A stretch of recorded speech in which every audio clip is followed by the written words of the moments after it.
Okay, so next I will be stitching out the rock that was rolled away from the tomb as part of the Jesus Easter scene. And I'm using my 4x4 hoop again with tearaway stabilizer. So first off, the first step is the placement lines for the felt.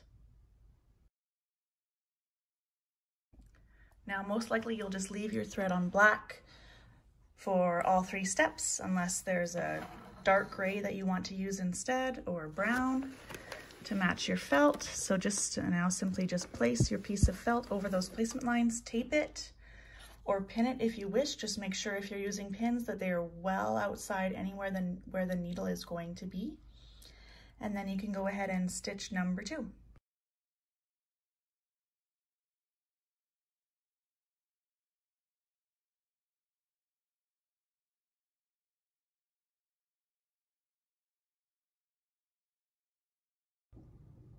Okay, so now you're going to take it off of your machine and use your 505 spray or your tape. Place it back on your rock. And then return it to the hoop for the final step. And then you'll be done.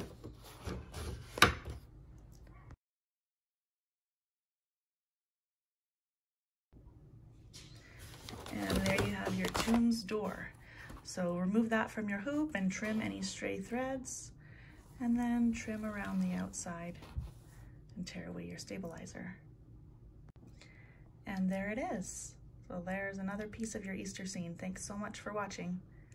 Don't forget to like and subscribe.